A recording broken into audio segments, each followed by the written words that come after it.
to the Okay. agenda. Good morning, everyone, and welcome to the Property Committee meeting Thursday, October 28th. So we're going to work from our agenda as usual. So before I get started, does anybody have any questions? Okay, thank you. All right, so first up on the agenda is capital projects. Number one is stormwater damage to the turf fields and bus garage. So this is basically an update. As you are aware, we had two substantial storms, one on July 21st and the other September 1st, the Hurricane Ida. So our turf fields lifted up and needed to be reset and restretched. So we've had that done, worked out really well. So the turf fields are intact. We're still looking for ways to improve stormwater infiltration in the underground basin under the field. So we've done some stuff in-house to relieve air pressure that comes up and lifts the turf field up. Still working with our civil engineer and construction management team for other improvements there. So that went well. Our bus garage facility, again, that was really damaged during the storms. The water comes up out of the pond. So we've cleaned it out, dried it up. We actually took some indoor air quality tests to make sure there was no substantial concerns there or anything. So that went well, as can be expected. Again, it's sort of ground zero for flooding water, being right there at the pond. So we're working with our insurance carriers to replace all the damaged equipment and for reimbursement for storm-related work that was performed, such as the turf fields. We had to take down a few trees that blew down. We had some fence repair, some rooftop equipment needs replacement, and some roofing repair. So all that is in the works. So that's the update there for number one. Hey, quick question on topic one. For the fields, I know we've been in ongoing discussions with the manufacturer or company that we purchased them from. Have they been proactive in providing solutions relative to what they've seen at other fields and other challenges that they've had? Just would love to know if there's any culpability and or solutions being brought by the manufacturer. Right. Yeah, they have. They did share with us that they had several fields. I'm thinking almost 24 fields that actually did the same thing. The air from the underground drainage pushes up, lifts the carpet up, and then the water comes up and displaces the carpet. So they basically said, you know, the stormwater retention basins under the fields are the issue. How do we get that water moving through there faster? How do we relieve the air pressure that first lifts up that carpet? So one thing that's good is the carpet is releasing from the edges of the field. So if it didn't, it's a fail point, the edges, the perimeter. If it doesn't lift from there, it potentially could bubble up and rip the seams of the actual turf open. So that's sort of like where they want it to fail, is around the edges. And again, it's just like stretching a carpet in your home. They actually stretch it back and then it heaves all around the perimeter of the field. But they indicated that stormwater underneath is, you know, the issue. Our construction management firm, as well as the civil engineer who designed everything, same feeling. So we want to camera all the stormwater lines. We've pulled manholes, cleaned out any debris that had gotten into the system. The biggest thing we did was put graded manholes on where there was solid manhole covers. So it allows the air to relieve much quicker and much faster than a solid manhole. So that really helped out on the multi-purpose field.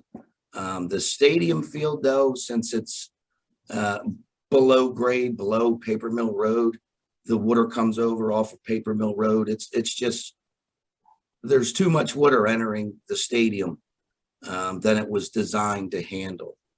So we're looking at all that underground drainage, how to push that water through faster. we are required to hold stormwater on our site as long as we can, instead of releasing it immediately into the local streams and everything. Yeah, that's a requirement. So we're actually restricting the water leaving those underground drainage basins. And it's a real issue. It's real dollars. It costs us to repair. Our fields are down for use for athletic programs. But unfortunately, that's what we are required to do. Hold the water back as the storm passes, then those underground retention basins slowly drain out. So if we were theoretically able to drain the water, would it relieve the issue? Does the engineer believe that it would relieve the issue? Oh, absolutely. Unfortunately, it would rush to all our neighbors' properties. So years past, all the properties on Fraser Road, they were getting flooded from all the stormwater coming off our property. So the restrictions we put in certainly helped our neighbors. If we were to remove those restrictions, they would probably start realizing a lot of flooding.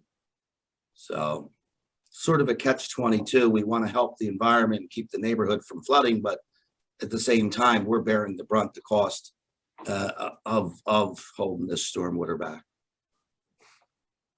So it's an ongoing process. I don't know if anybody's culpable of doing something wrong or it was designed wrong. These systems are approved by the Montgomery County Conservation District.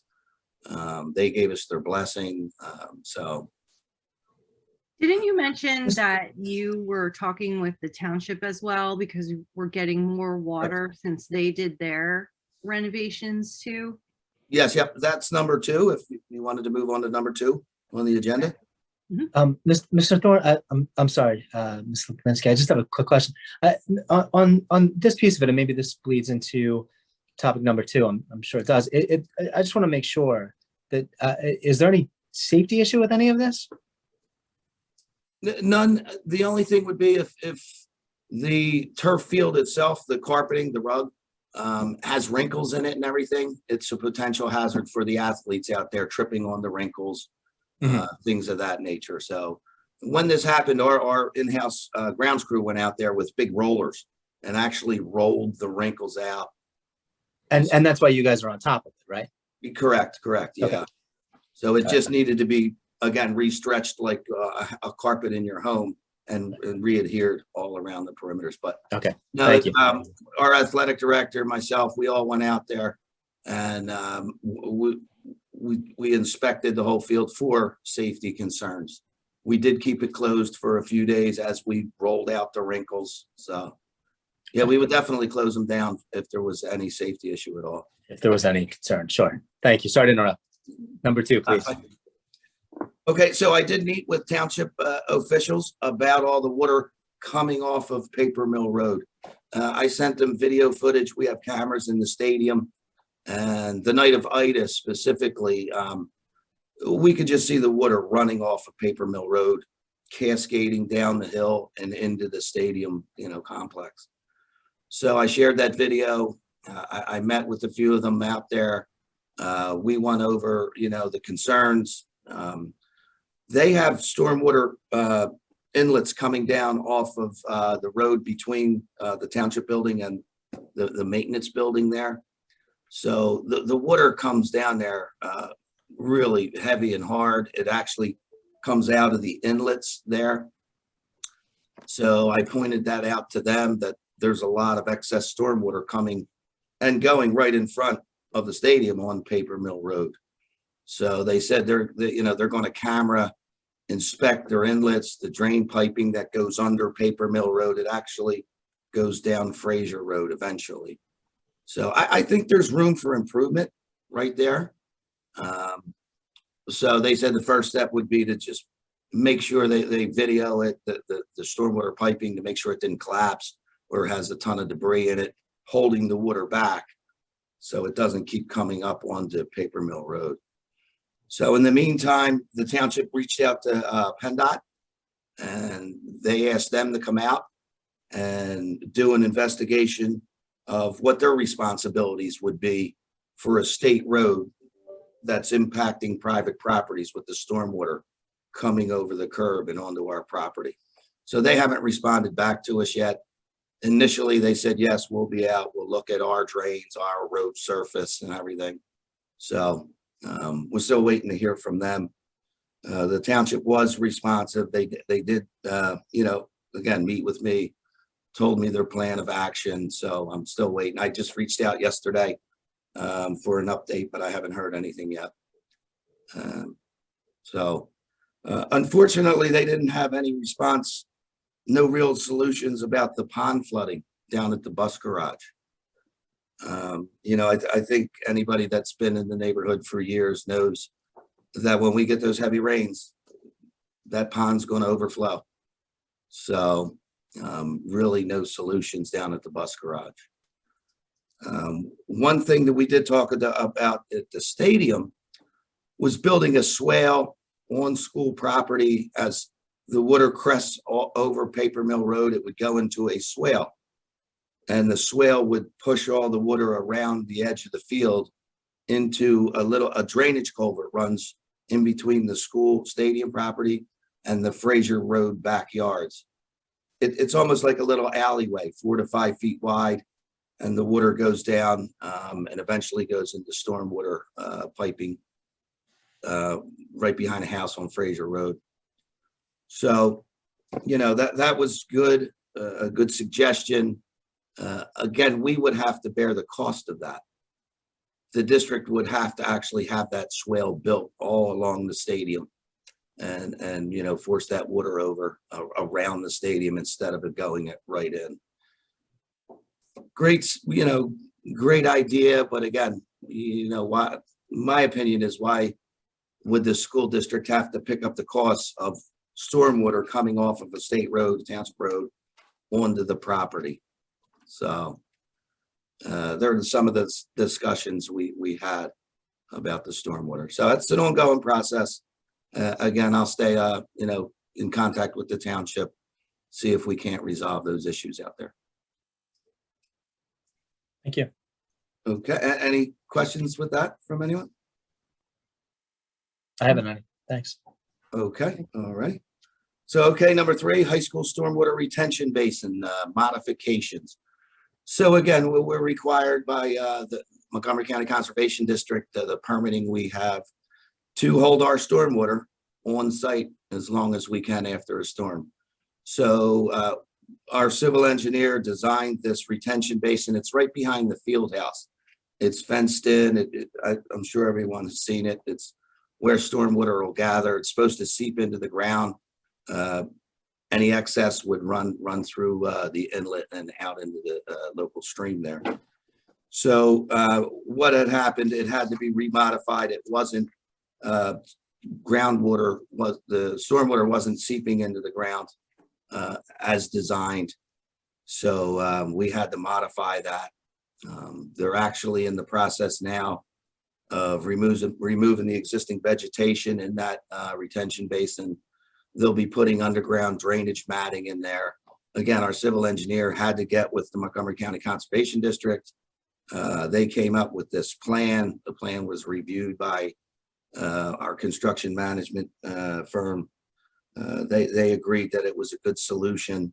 So we're starting that process now. Again, we need to get the Montgomery County Conservation District to sign off on that we did what we were supposed to do at the beginning of this project. So that is a change order to the original project. The whole cost of this modification is $50,950. That's for the change order to the site contractor who originally did all the work for the high school renovation project. So we're going to be asking for a board motion to proceed with that whole project. Also with that, this is a Plan Con project, for PDE reimbursement for a lot of these renovations we did at the high school. We've exceeded 3% of the original cost of the project, started 3 years ago. So the project in total was $30 million plus. So we went above the 3% mark with change orders for various reasons. So also at the next board meeting, we're going to ask for a document to be signed from PlanCon acknowledging that we went over that 3%. And this is some of their rules, regulations, the PlanCon program and PDE, that if you do go over that 3% of your total project, that you're basically acknowledging it, and we have to file that paperwork. So hopefully this will bring the whole high school project to closure. Again, it's been a 3-year project. I think it was very successful. It's unfortunate we had these change orders, but the overall scope of the project, $30+ million. I think, you know, some change orders are to be expected. But hopefully this will be the last piece. We can, again, put the project to closure. So that's the update there. Mr. Any Thorne, questions, Scott? the document that acknowledges the change order totals, is there any penalties or challenges it would create for future projects or anything based on that, or any other due diligence or paperwork that's going to be required as a follow-up? Not that I'm aware of. No, there's definitely no penalty or anything. It's just an acknowledgement. I think the premise of it is that I'm not sure if you're familiar with the Taj Mahal Act, that if you're building a new school, they don't want you to build a Taj Mahal. It needs to be reasonable, responsible to your taxpayers. So I think it's just in line with that you're not saying you're building one building at a certain price, but you're trying to get a Taj Mahal with change orders. So again, it's that 3%. Once you reach that threshold, they want you to acknowledge it so they can look at the document has all the change orders listed, what they were, the amounts and everything. So they want to justify that, yes, this is, not building exuberant, buildings. Okay. And that document itself will be reviewed by the full board before the motion? Yes. Okay. Absolutely. Yep. Okay, thank you. Okay. All righty, so number 4 on the agenda is the bus garage structural evaluation. So again, with these storms, the bus garage it took a few feet of water. It actually went all the way up to the offices, which, I've been here, I think 9 years now, and I've never seen that. These last 2 storms, the water came up so high, it actually went into Mr. Bray's office and, wet everything there. So after the storms receded, we cleaned everything up. We were visually inspecting the bus garage itself. And in the rear of the building, there's a structural crack in the masonry wall in the back corner of the building closest to the stream. So, it was brought to everybody's attention. We'd like to bring in a structural engineer and do an evaluation of the building to make sure it's safe. So that, again, we're going to be asking for a motion to have this structural analysis performed to make sure the building is safe. That analysis is $4,770. Dewey Engineers would perform it. So again, I think it's just good due diligence. We noticed this crack. It's always been there, but it's a little more pronounced now. We want to get the building structurally evaluated. It sort of ties into number 5 as well. I think you're aware that the bus garage has needed a roof for some time now. So we'd like to get the structural analysis done before we spend the dollars to put a new roof on it. So I think it's just good practice to make sure we're safe, we're structurally sound before we spend the dollars to put a new roof on the facility itself. So any questions there, guys? I'm sorry, that did bleed into number 5 there. So, all right, so I'm going to continue with 5. So the first, again, the district roof replacement project is again, the bus garage roof replacement, again, it's been on our capital projects list for some time now. So we'll do the structural analysis and then see how that looks to decide whether we put the new roof on there as well. So the second roof issue would be the middle school classroom wing. That's the 3-story wing where all the classrooms are. The roof is out of warranty. We've been nursing it along for a few years. Just this past summer, a lot of leaks occurred. We had some ceiling tile come down, impacted some classrooms. So we've addressed all that, but it's time for the middle school classroom section to have a new roof put on. Talking with a lot of the vendors and folks out there, they're telling us that roofing material itself is very hard to get. So, and especially the lead times in today's climate with supply chain issues. The word is, if you're going to put a roof on, you better get it in the queue now, so you'll have material next summer when you want to go to replace the roofs. So we just want to ask if it's okay to start the specification development.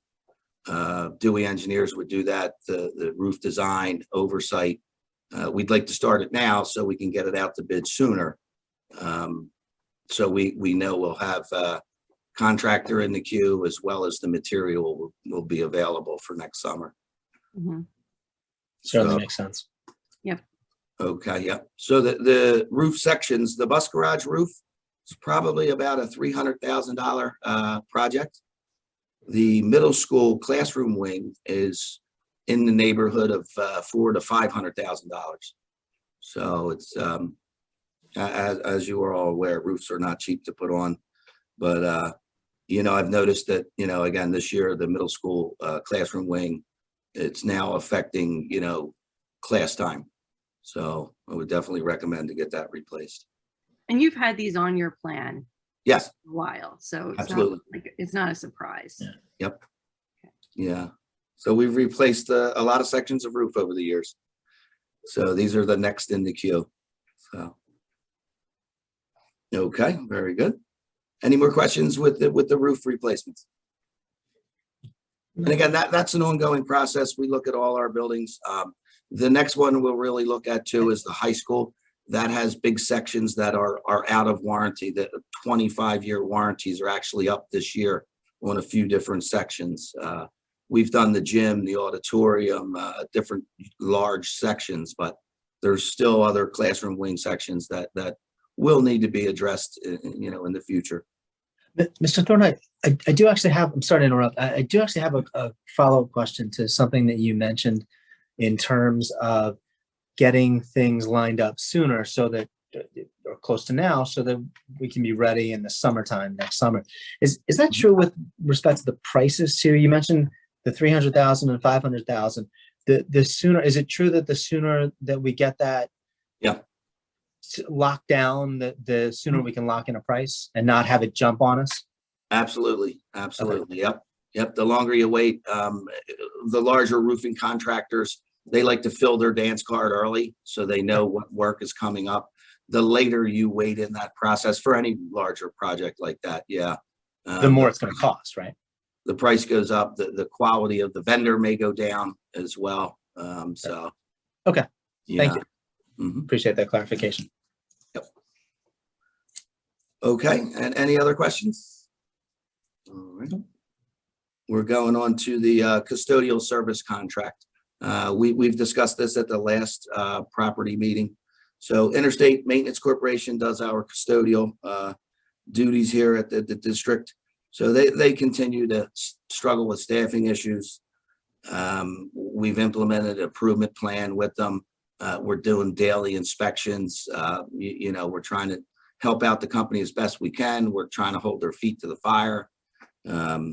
So we're recommending moving forward with giving them additional funding for staff to keep their existing staff there, as well as hire additional employees.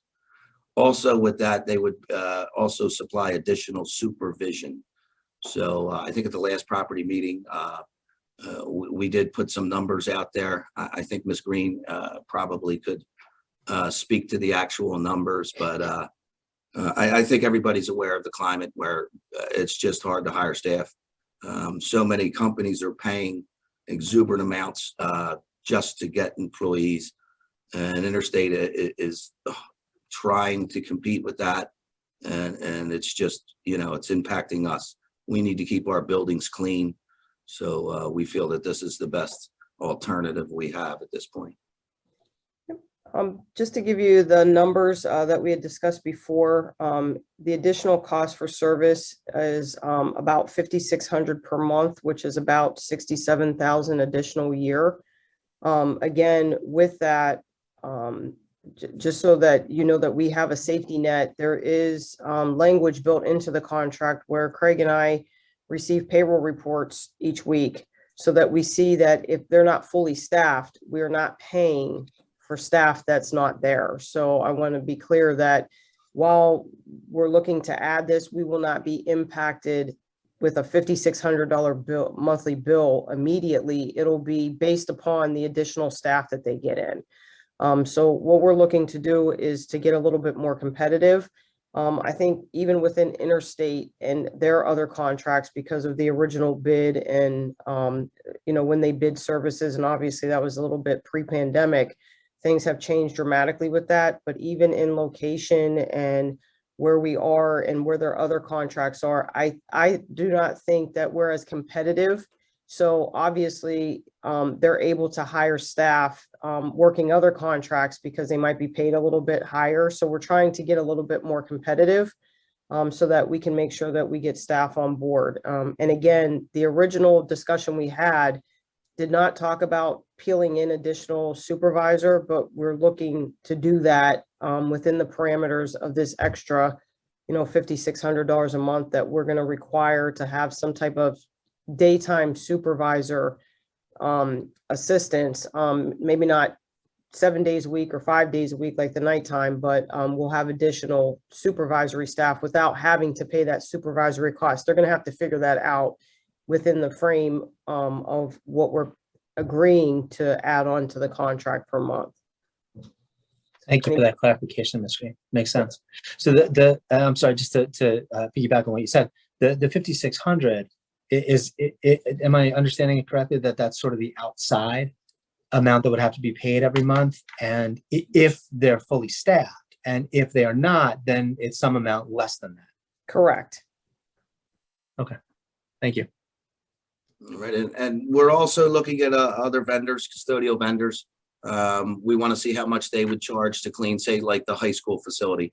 So if we can get another vendor in to clean the high school, pull Interstate out of that building to restock employees at the other facilities, then we'll certainly look very hard at that as well.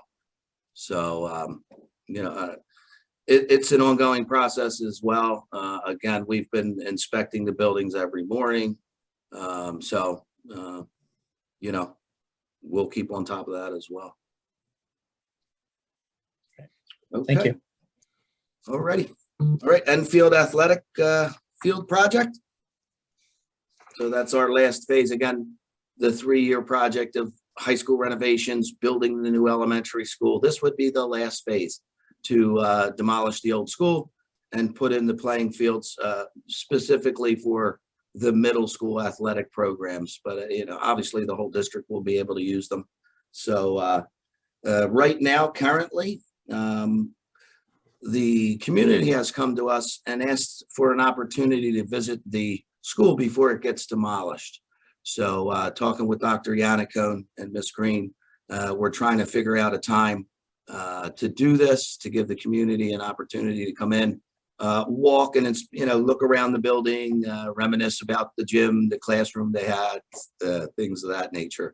So we're probably thinking this would be a Saturday event, sometime in January or February. So we're looking for the best way to host this event. I know some community members came to me asking me for bricks and memorabilia from the building. So We've taken down some internal art projects. We're going to try and incorporate them into the new elementary school. We're still doing that as well. In fact, Dr. Yannicone mentioned a student always remembered a picture, a zoo picture with animals. So I went in there and looked at it, and we can take that off the wall. So we're going to remove that and hopefully someday put it on a wall down the new school. So that's what we're going to put together again some Saturday in January, February, where the community gets a chance to look at the school one last time. If I can So- just jump in there, Mr. Thorne, for a minute. So the thought here, and we'd be happy for your input or ideas, the thought here is that we would open both the old Enfield building and the new Enfield building and run tours at both buildings to allow the community to see where we were and where we've come. And also, Mr. Thorne has been working to, as he said, remove some art items. We'd like to have those in clear display in the new building so that community members who are, understandably upset about the fact that their elementary school is coming down could actually walk into the new building on the same day. They could see some of those artifacts right in the new building. And the one piece of artwork that Mr. Thorne is mentioning, so in my monthly student advisory meetings, I met with the second grade a few weeks ago, representatives from the second grade, and asked them, what do they miss about the old building? And the first thing was a young man who spoke about the fact that every day he liked a mural of animals that was right near his art room and on the way to the library. So I asked Mr. Thorne, can we get that off the wall? Because the walls are so large, and right now there's not a lot of artwork on them in the new building. We said we can certainly bring a piece of old Enfield into new, and that'll also be nice for other graduates who've been through the old building. So we're trying to think of ways that we can sort of tie the two together. A couple of years ago, we talked a little bit about potentially, and I think we talked about this with the architect as well, to put some sort of little installation in the new building with the history of the old building, like pictures and maybe a little blurb of, the original Enfield school and that sort of thing. Have you considered anything like that? Yes, actually, I had notes from Dr. Hacker on that. I've pulled photos that we had in historical files. And I've also been in touch with the representatives from the Historical Society. And they are going to be happy to donate a few items as well. Oh, great. So Okay. when you walk in the new building on the right, there are a series of glass cabinets. And one of those we're going to use as our memorabilia case, so that when anyone walks in the building, they'll know what the history was. Great. That's going to be nice. You got it. Very good, very good. Okay, all right. So before we demolish the building, we'll have to remove all the known hazardous materials before demolition. So asbestos, obviously, there is a little known. We were aware of it. It was encapsulated, so it wasn't dangerous to anybody in the building. But since we know it's there, we do have to remove it. So there's a company, we bid it out to take out this known asbestos. It's $3,250. That'll be a board motion as well at next meeting for them to take out the known asbestos in the building. What we can do now, since there's no students or anybody in the building, we're going to start taking blackboards off the wall.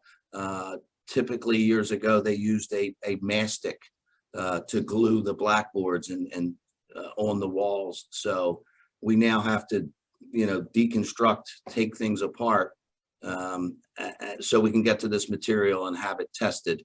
So if that is deemed a hazardous material, we'll have to have that removed.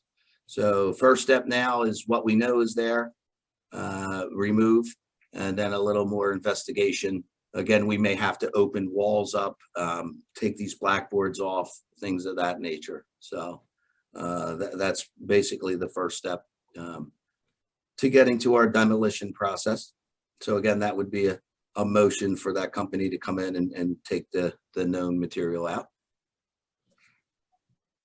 as well as we're auctioning off the building contents. So I've been getting quotes from different auctioneer houses and whatnot. So that's an ongoing process. Hopefully that'll be sometime in December or January. Basically, these companies come in, they take pictures of everything, they post them online, and people bid on them. Once that bidding process is done, we offer a weekend that the people can come in and pick up the stuff they bid on and won. So again, we're trying to get rid of all those building contents. It's part of a requirement from PDE that we do go through that process instead of just throwing everything out. So that's what we're doing, and that's ongoing as well. So that'll be a board motion at some point in the future for the auctioneer to get all that set up. Okay, so we have our schedule update for the whole building process. Just Tuesday, we had a pre-bid meeting. It was held just Tuesday. So we had a lot of contractors attend, which was nice. It was good to see a good turnout of general contractors. So the whole process is demolish the old building, renovate the site, put in the two new softball fields and the grass multi-purpose field. A lot of stormwater management in there. There's going to be this small little bathroom house for our teams to use, storage, whatnot in there. So that's the extent of the project. So good turnout with the contractors. The bid opening date is November 16th. So that's when we'll be opening the bids. So we're hopefully we'll seek board approval for the lowest responsible bidder December 7th. It's a reorg meeting usually. Generally, we'll open another meeting up and we'll hopefully approve that lowest responsible bidder at that point. So the demolition of the existing building would start somewhere in March once all the permits, everything, all the ducks are in the row. So we'll start knocking down the building early next year, and it's scheduled to be completed in October of next year, 2022. So that's it, update for there. And any questions with that? So when do you expect the fields to be playable? Well, if we start planning, it's possible. We do have an alternate in to put sod on the multi-purpose, the soccer field. So if the bids come in favorable, it's possible that our soccer team could get on there in the fall, in October of next year.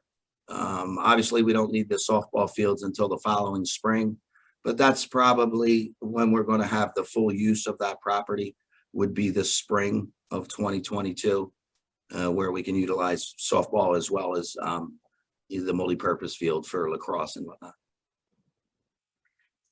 Depends on the winter too.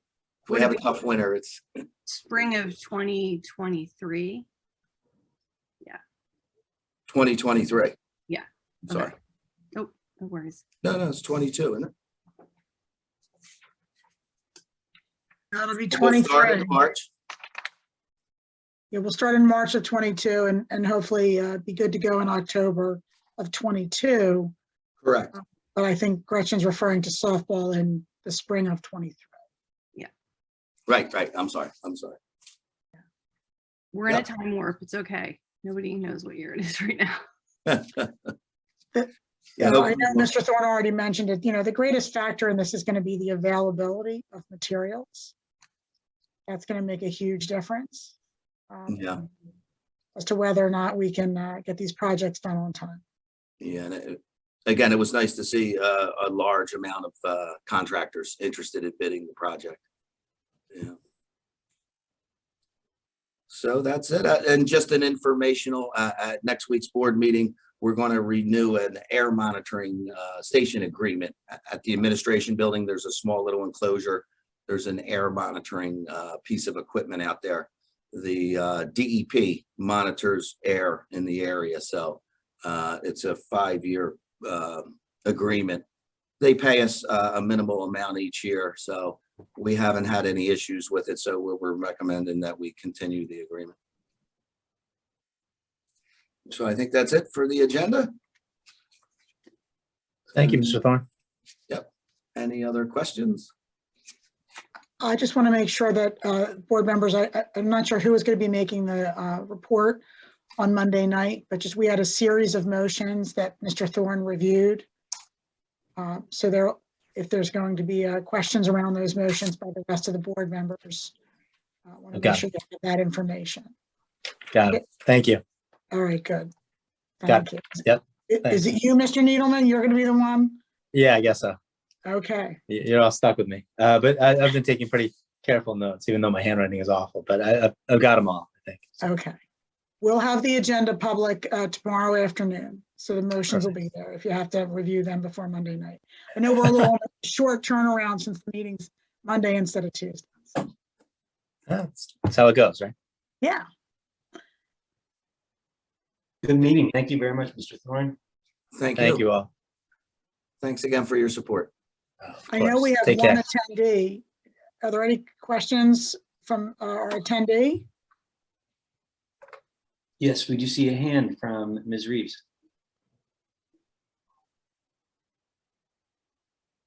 Hi, can you hear me? Yes, we got you. Yes. Hi, good morning. Thank you, Mr. Thorne, for your presentation. Greatly appreciated your items that you listed. Just a point of clarification, because I don't have any children in the district. The softball fields that are going to be made and the soccer fields, are they for the use of the middle school, or who is going to be using those fields? Yeah, primarily the middle school. When we built the new school down at the old Antonelli site, that's where actually the middle school softball programs were held.